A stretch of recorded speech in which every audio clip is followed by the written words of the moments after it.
project, supported by MacArthur Foundation, saw government officials, traditional rulers, and other stakeholders gather at the Transcorp Hilton, Abuja, to launch the project, which will run for 2 years. The executive director, Resource Center for Human Rights and Civic Education, Ibrahim Zikrullahi, said the movement of the nation's capital city from Lagos to Abuja have deprived the original inhabitants of their ancestral land and disrupted their cultural heritage. He regretted that the developmental plan of the Federal Capital Territory Administration have created huge economic burden to the original inhabitants. Whenever you go outside the beautiful city of Abuja, it is an eyesore. People are living in squalor.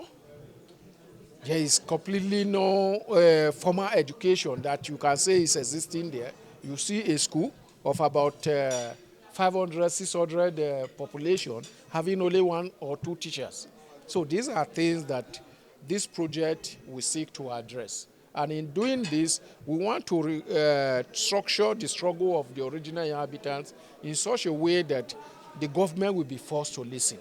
The Africa director, MacArthur Foundation, Kole Shetima, said the foundation released $2 million to help original inhabitants of the Federal Capital Territory to respond to some of the challenges they have experienced because of the pandemic, and also open them up to political opportunities. When we have this opportunity, and that's why we set up this fund, about $2 million that we are giving to an organization here in Abuja to help to see how they can help the original inhabitants of Abuja to respond to some of the challenges they have experienced as a result of the pandemic. And of course, we're also thinking that given the opportunity that have been created by the constitutional review process in the country, maybe it's an opportunity whereby we can bring their own issues into the political forum as well. For example, issues around representation, around elected officials and other things. We thought that maybe this is an opportunity for the original inhabitants to organize themselves and try to see how they can insert themselves into the constitutional reform process. The Minister of State, Federal Capital Territory, Ramatu Tijani Aliyu, said the administration is in support of the preservation and protection of rights of the original inhabitants, and negotiations are ongoing to resettle them.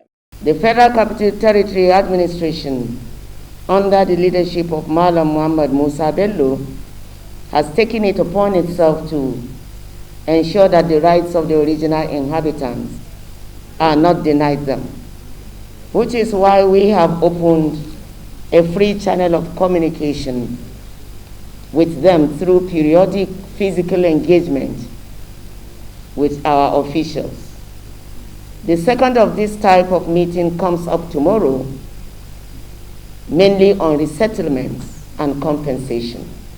Lois Alta, an advocate for the senior citizens of Nigeria and founder of Cedar Seed Foundation, expressed optimism that the Resource Center for Human Rights and Civic Education will ensure that persons with disability will be carried along.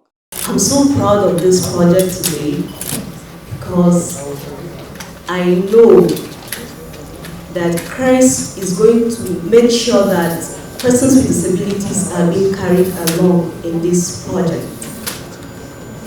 I want to see us move from the rural communities to smart cities, from smart cities to inclusive cities. Though resettlement, land grabbing, and adequate compensation are some of the challenges facing the original inhabitants, but the statement of the Minister of State for FCT shows that government is working to address these challenges. In Abuja, Marvelous Obama for Signature TV.